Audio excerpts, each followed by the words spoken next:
Hey everyone, welcome to my channel. எல்லாத்துக்கும் அஸ்ஸலாமு அலைக்கும். இன்றைக்கி இந்த வீடியோன்னு பார்க்கலாம் வாங்க. முதல்ல சீயக்காய் அரைக்கிறதுக்கு வீட்டிலேயே நம்ம ரெடி பண்ண பொருட்கள்லாம் பார்த்துருப்பீங்க. அதில் இன்னும் கொஞ்சம் எக்ஸ்ட்ரா சேர்த்திருக்கிறேன். வசம்பு எடுத்துக்கோங்க. வசம்பு வந்து அப்போ தான் சீக்கிரம் வண்டு பிடிக்காமல் இருக்கும். ரெண்டாவது கார்போக அரிசி வாங்கியிருக்கிறேன், அது ஒரு 100 கிராம் வாங்கியிருக்கிறேன்.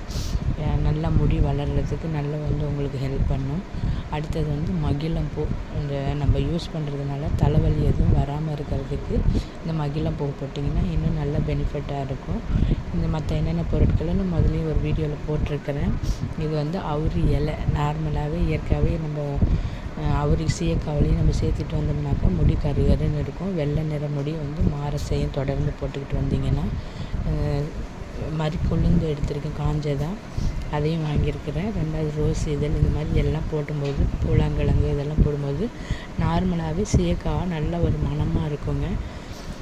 பூந்தி கொட்டையெல்லாம் இன்னும் கொஞ்சம் அதிகமாக சேர்த்திக்கோங்க, கிராம்பு இதெல்லாம். அப்போ தான் வந்து கொஞ்சம் நுரை வந்து நல்லா வரும், அழுக்கும் நல்லா போகும். மற்ற என்னென்ன இன்க்ரீடியன்ட் நீங்களே பார்த்துருப்பீங்க, முதல்ல இன்னொரு வீடியோவில் போட்டிருக்கேன் ஃபுல் வீடியோ.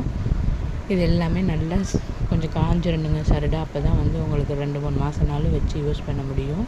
இது வெறும் கருவேப்பிலை, செம்பருத்தி இலை, வேப்ப இலை இதெல்லாம் முதல்ல வந்து தனியாக காய வச்சது எல்லாத்தையும் பக்கெட்டில் போட்டு மிஷினில் அரைக்க கொடுத்து விட்டேன். நல்லா வந்து எல்லாமே வந்து சேர்க்கும்போது உங்களுக்கு ஒரு 2 கிலோ கிட்ட வந்துச்சு. எனக்கு அதுக்கான செலவு வந்து ஒரு 400 ரூபா வந்துச்சு. அரைக்கிறதுக்கு 1 கிலோவுக்கு வந்து 45 ரூபா சொல்லியிருந்தாங்க. 2 கிலோ அரைச்சிட்டு இருந்தேன். எவ்வளோ சாஃப்டாக, எவ்வளோ இயற்கையாகவே வந்திருக்கு பாருங்கள். நல்லா மணமாக இருந்துச்சு. நீங்களும் இந்த மாதிரி ட்ரை பண்ணி பாருங்கள். இதை வந்து நம்ம எப்படி யூஸ் பண்ணுறதுன்னு பார்த்தலாம்.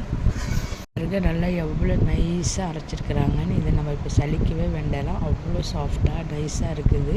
இது எப்படி உங்களுக்கு யூஸ் பண்ணுறதுன்னு முதலே தெரியும், இருந்தாலும் நான் சொல்கிறேன். ஒரு 3 ஸ்பூன் எடுத்துருக்கிறேன். இது வந்து முதல் நாள் அரிசி 1 ஸ்பூன் எடுத்து நல்லா கொதிக்க வச்சு அந்த தண்ணியை வடிகட்டி வச்சுருக்கேங்க, உப்பு போடாமல். அதில் ஒரு 2-3 சின்ன வெங்காயம் தட்டி போட்டிருக்கிறேன். நீங்கள் அதை ஆப்ஷனல் தான், போடணுன்னாலும் போடலாம், இல்லைனாலும் எடுத்துக்கலாம். வெறும் அந்த சாதம் வடித்த தண்ணியே போதும்.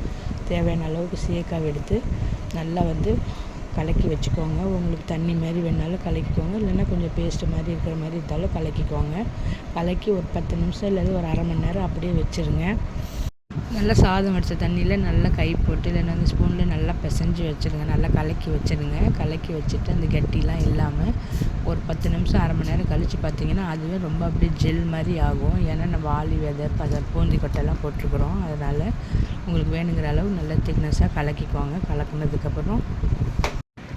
கலக்குனதுக்காக இந்த மாதிரி நல்லா 2 பக்கமும் முடி வகுத்து எடுத்து நல்லா மண்டையில் ஸ்கால்பில் வந்து நல்லா தேய்ச்சி விடுங்க.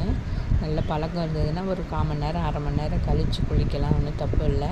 பழக்கம் இல்லாமல் புதுசாக செய்கிறீங்கன்னா ஒரு 1/4 மணி நேரம் ஒரு 20 நிமிஷத்துக்கு முன்னாடியே வந்து குளிச்சிடுங்க. இந்த மாதிரி நல்லா வந்து மண்டையில் ஒரு இடம் இல்லாமல் நல்லா வந்து தேய்ச்சி போட்டு விட்டுருங்க.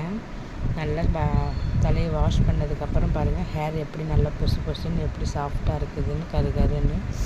எந்த ஒரு ஷாம்பும் போடலை, ஆயில் பிசுப்பும் எதுவும் இல்லை. பாருங்கள் நீங்களே எப்படி இருக்குன்னு. இந்த வீடியோ உங்களுக்கு பிடிச்சிருந்தால் லைக் பண்ணுங்கள், ஷேர் பண்ணுங்கள், சப்ஸ்கிரைப் பண்ணுங்கள். மறக்காமல் நம்ம சேனலுக்கு சப்போர்ட் பண்ணுங்கள். யூஸ் பண்ணி பார்த்துட்டு எப்படி இருந்துச்சுன்னு கமெண்டில் சொல்லுங்கள். தேங்க்ஸ் ஃபார் வாட்சிங்.